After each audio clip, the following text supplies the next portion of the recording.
Hey everyone, this is Keith Muma. Coming to you again with another version of our Wisdom Share. Thank you for joining us. This afternoon, we're going to hit a topic that is our most requested from CIOs in the marketplace to address. So we have Thomas Squeo with us, and we're going to be talking about artificial intelligence and machine learning. Thomas, thank you for being here. Thank you. Thanks for the opportunity. So I think it may be a good place to start is share with the viewers just a little bit about, what are you doing now and just a little bit about your background. Sure. My name is Thomas Squeo. I'm the Chief Technology Officer for Intrado's digital media segment, and that includes our public relations, investor relations, and our virtual events business. Prior to that, I was the Global Chief Technology Officer running product development and core engineering for Intrado, and that included also our life and safety business, our enterprise collaboration, our digital media, and our CX, or our customer experience group. So I was responsible for not only the transformation of the business from going from kind of a multiple different methodologies for how we did software development and product development to standardizing that as part of a larger enterprise-wide transformation that started in 2017 and ultimately still going on today. Thank you for that context. So when you and I were chatting, so you have graciously shared a graphic with us. So let me go ahead and post that. If you can kind of walk us through what this graphic is and kind of how you have it organized, we'll go through that and then we'll kind of come back and chat about where we kind of see that in the marketplace and what are the implications of this. Does that work for you? Sounds good to me. Okay, perfect. So I actually created this graphic for communicating with, relatively sophisticated stakeholders. And when I say sophisticated stakeholders, I wasn't necessarily having conversations about low-level artificial intelligence or software development, but they were stakeholders who were in either the C-suite or were business owners or some other group that essentially needed to understand where the breakpoints were, where the investments were, and how are we going to ultimately commingle proprietary and off-the-shelf technologies. And when I say off-the-shelf technologies, I'm saying more or less undifferentiated or things that you could buy from the vendor community writ large. So just to kind of orient ourselves on this graphic, I'm going to go through the numbers on as it goes, so to give a kind of quick overview. Starting with one, this is really kind of the layers of this pizza box diagram. And essentially what areas are focused on delivering product level value, what is platform level value, and then what is capabilities you are developing inside your organization. So when you think about it, like the capabilities could be data engineering, data science, things like that. But ultimately, as you go down to the product, those are the things that your customers are consuming, your machine-to-machine communication, or essentially the universal value proposition of why somebody's going to be buying that product or application from you. So really what we did is, number two, we're looking at what is differentiated or what is the things that you want to keep internal to your business, and those things that you're going to be looking for a vendor partner likely to solve for you.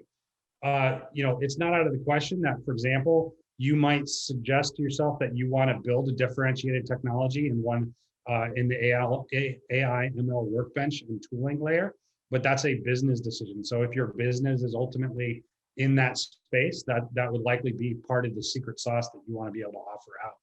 When we think about the disciplines, or number three, the disciplines and phases, I've always kind of viewed this as a pyramid or a tower. And at the top of the tower, you have your data scientists that are doing data modeling and discovery. There's a model out there called CRISP DM that this is following. It gives the teams the ability to do data wrangling, discovery, and experimentation. They're using the next layer down, this AI ML workbench, to be able to deliver that value. So essentially, that's the basis of what they use for experimentation, testing theories, looking at data sets, and so on and so forth. But that then in turn moves down into data analysis and engineering, where you have all of the tuning activities, engineering activities, creation of APIs, so you can then consume that model. So if you think about this, as you have the data, the model, and then the code assets therein, and then that would ultimately be ideally wrapped in an API So then it could be consumed by your product development teams and then delivered to your customers at the end of the day. When you think about what each layer informs, I would argue that data modeling and the AI workbench go both ways. So they're going to be moving in a kind of a closed loop fashion. That data modeling is going to ultimately be delivering value through their data engineering teams to the engineering teams that are then going to build and deliver that product. And then ultimately, you want to be able to consider every activity, ideally, from your end user, end consumer of the product as input for your data model long term. And that gives you the ability to have this kind of ultimately closed loop, very rich experience, because sometimes it's not uncommon that your customers are going to be using your products in ways that you never really ultimately envision. And that gives you the ability to like differentiate product features, be able to prioritize new products themselves, and essentially new service offerings if you think about it as a digital product offering long term. When we think about the number 5, those actors and activities, these are essentially the roles that we start to see inside the organization. And we start to see where we can capitalize the investment versus having to deal with it as an OpEx. So typically the undifferentiated technology layer is consumed as an operating expense, where you're buying it from an IaaS provider like AWS, Azure, or GCP, or a boutique vendor like a Clarify, or other smaller vendor that is actually building something that's uniquely different from the others. And then when you think about the data analysis engineering, software engineering, and delivery phases, those are ultimately OpEx activities that you're able to consume. So if you think about, you typically can't capitalize design activities, but all of the discovery, development, and deployment activities can be. And then when you think about the next tier over, we're looking at the processes that you ultimately have to be able to bring into play. And each one of those processes and each one of those domains are linked but unique to the actors that are working inside your organization. So when we think about number 7, we're looking at those AI workbenches and tooling that can be in a box delivered by a vendor like a company like SaaS or Google or Amazon or Microsoft. Each one of those vendors has very complete tooling for your data science and data engineering community. And when you think about the product teams in number 8, they're ultimately not data scientists. They're not data engineers. They might be able to do that work for you. Some of them are very capable of doing that work. But when in our organization, we separate those activities because we want to be able to have our data scientists typically pair with the business as opposed to with the engineering teams. But when we think about the product teams, those are very much kind of closed loop engagements with, a technical anchor, a data engineer, a user experience professional, and a product owner. And then the last layer, number 9, is ultimately that delivery to the end customer and how they're actually consuming. And as I mentioned earlier, those elements where you're going to see activities in the product that you might not have ever envisioned, and those could ultimately be informing the data model back, giving you the ability to tune that, refactor code, whether that code is in the modeling layer or it is in the software engineering layer. So each one of those kind of ultimately come together, but that's the orientation of this graphic. And again, this graphic is meant to be consumed by, a sophisticated consumer, but not necessarily a technologist by any stretch of the imagination. Great. So what would you consider so you said it's meant to be used by a sophisticated stakeholder. So like a C-level chief marketing officer, chief sales officer, CFO? I could put this in front of our CEO or president of a line of business, have a conversation with them as a backdrop. And then we're not having conversations about things like O theory and regression analysis and statistical analysis tools and so on and so forth. Right. Those very much are things that we need to do behind the scenes. If your stakeholder is a mathematician or a statistician or something like that, then by all means go there. But the thing is that what we really wanted to do is use this so people can understand how their capital envelope is going to be deployed and what the implications. So for example, when I have a conversation with our CFO, I have conversations about needs and uses and how it's going to affect our capitalization, our CapEx or OpEx portfolio. How are we going to manage that relative to either top line growth or EBITDA impacts for how we're actually managing our investments, if you will. And so have you found this to be just a real good conversation starter with C-level? Because you can definitely start getting pretty deep in even what you've got here, but at least this starts opening up questions in the main areas, correct? Is that the way you think about it? Because this is a technical audience, you're seeing all of this at once. Whereas if I'm going to have a conversation with an executive, I might come at it with just the areas of their focus presented. And so what we end up having is that tune it for use is that at the end of the day, what the ideal scenario is. Can you tell us a little bit, like almost like a case study, like where have you used this before and kind of how did that help kind of develop what you've got here? And, how did that start to manifest when you put the project out? Sure. So we have a couple of different areas that we use artificial intelligence, or essentially our data science team. So we consider them our competitive and business intelligence group. And so what we've done is they have one area that focuses on sales optimization, operations, and kind of the deal desk, if you will, making sure that salespeople and the business development teams have the right leads at the right time, looking at churn and so on and so forth. That's very much a traditional statistical analysis use of data science. But then what we've also done is we've actually gone ahead and delivered proof of concept over about a quarter, one planning increment from a safe perspective. And what we did was we delivered, an iterative process around developing a proof of concept, ultimately where we had a certain set of benchmarks and KPIs. When we were able to prove that AI could actually pass over that hurdle, then with the product teams, we're willing to say, yes, we're going to now incorporate that into the product. So we needed to use it as a proving ground. And we have this model where it could precede the planning increment by 1 to 2 quarters. In this case, typically it's about 2 quarters. We prove it, we deliver it in front of customers, we iterate over it. And then from there, the product team is getting a relatively complete and capable of delivering value AI project right out of the gate. And so in our case, we are dealing typically with huge amounts of text content that could either be transcribed from live video or audio files and so on and so forth. We then pull that in for very sophisticated entity extraction, sentiment analysis, and so on. And then from there, deliver value in our products based on what it actually is. So each area of our product portfolio has different use cases for how they would apply AI, depending on what those consumers are. So for example, in our public safety and life safety group, they're going to be focused on things that are in the 911 value chain. In our CX business, they're going to be thinking about things like intelligent virtual assistants and how do you actually be able to support a customer dialing into a customer support line in natural language without necessarily having to engage a call center or help desk.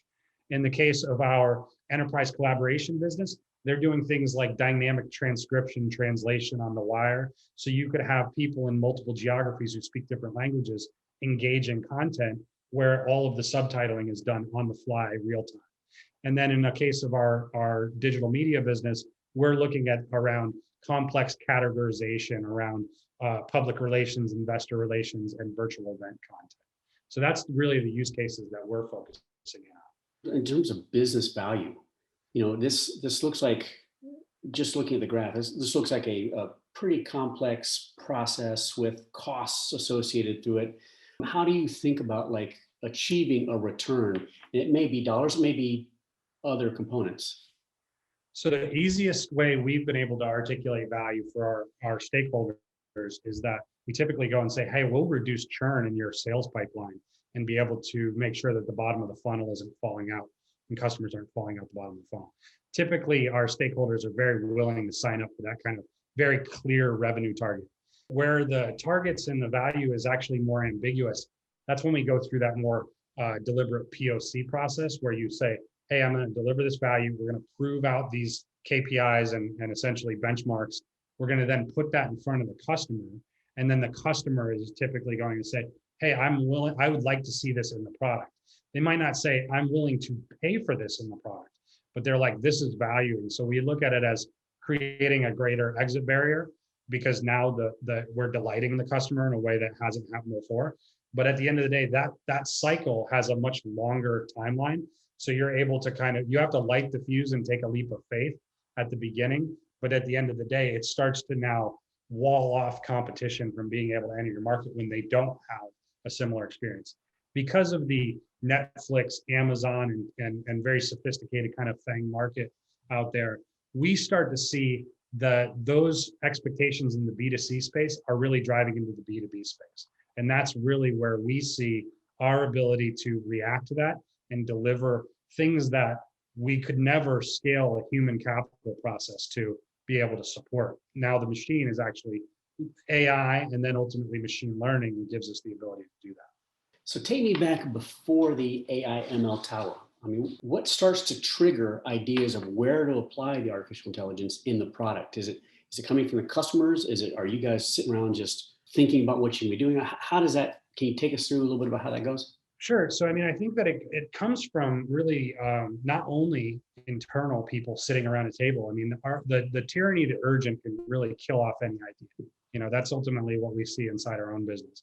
Yeah. But when we see our ability to engage with customers and talk about what their requirements are, what they would desire, those things ultimately end up being driving more than anything else.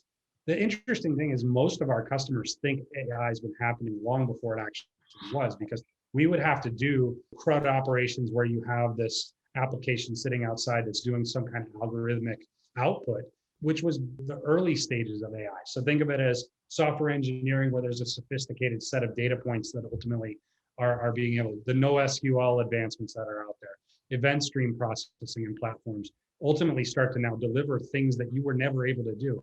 One of the things that we've done in some of our businesses, we use event stream processing to be able to smooth out gaps in our AI story. So we might have a lot of data here and a lot of data here, but we need to be able to make that leap. And so we'll do some data smoothing to be able to inform or complete that data model. But then we know where, and one of the things I think about AI ethics is that we need to be able to understand what the black box is actually doing. We can't just, have the wooden Indian spit out a number. We've got to understand what the logic was, how we were weighting certain criteria, just so we don't create any kind of biases in the system unintentionally that drive the output of what our customers are consuming. It'd be hard to keep the bias out, I would think, just because of the philosophies of the people working on the projects, right? Well, I think it ends up just being, it's a weighting item. So like in early stages of building your initial AI is really simple.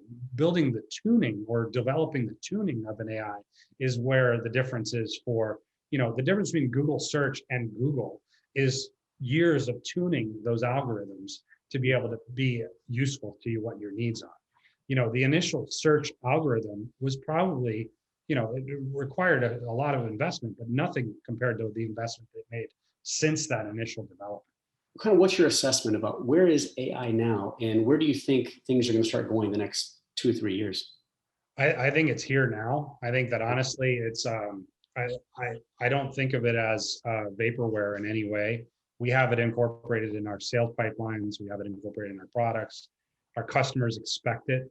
Most of our customers are driving their own AI agendas. Mm-hmm. So typically what we're wanting to do is be able to use the data that we create and consume to inform their end consumption of it. I think that if you look across kind of the marketing ecosystem or MarTech ecosystem, a lot of those vendors have an open AI layer where they're asking you to input your third-party data into that, because the more sophisticated their layer gets, the better value proposition it is for a stakeholder inside their business, whether that be a marketing officer or investment officer or some other stakeholder inside the organization. But I think it's here today. I think it's, if it's not table stakes for your market today, it will be tomorrow, or the competitor that displaces you will be very well versed in it. We view it as existential for our business.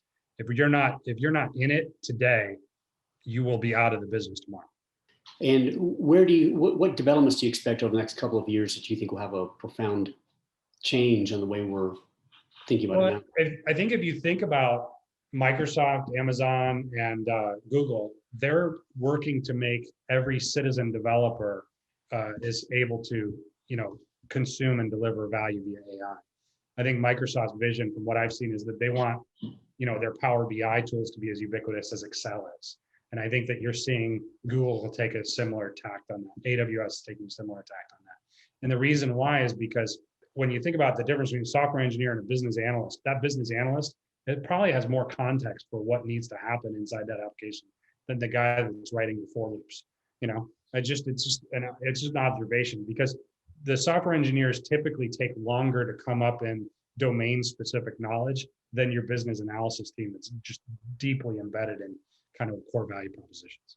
Any lessons learned through this adventure that you've been on? Yeah, I mean, the biggest lesson this is actually not even just part of AI, except that your early ideas need to be tested. They're probably not great. They're going to get better as you iterate and bring more people to the table. If you're going to invest in this, my suggestion is start small and build upon it. Don't go for a big bang output for an investment. Our initial investment in AI was under 100 grand, you know, and we did not put in $1 million program that says, hey, this is all or nothing. It's got to prove out. We were really tight on what our expectations and controls were. And once we were able to do that, once we were able to go and say, create an exit for our POC that the product owner said, hey, okay, now you've proved to me that this is better than what I can get by, you know, an army of analysts kind of working behind the scenes. That's when all of a sudden, and the other thing is, our goal is not to displace the human capital investment. It's to be able to make them more effective and scale exponentially against more interesting problems. Wow. Well, thank you. I appreciate that. I want to be careful of our time and respectful, but that was very generous, and that was I think a lot of great content, and I think it's going to trigger some new thinking for our viewers. So thank you very much for that. Perfect. Well, if there are more questions or you want to follow up, just let me know. I'm more than happy to talk about this, and we can keep the the very proprietary things separate from just the concepts that make this happen. I mean, we had to go through this journey just like everybody else, so it required a lot of Q&A and working with other stakeholders and companies that were ahead of us. Hope you heard a few things that triggered some new thinking for you. We do these conversations on IT topics weekly, so please feel free to subscribe to our YouTube channel. That way you get updates on new content, as well as you can post comments and, more importantly, suggest topics that you'd like us to address. You can see that we have some pretty amazing resources, so please let us know how we can help you on your upcoming digital transformation and enterprise IT projects. Thanks very much. Until next time.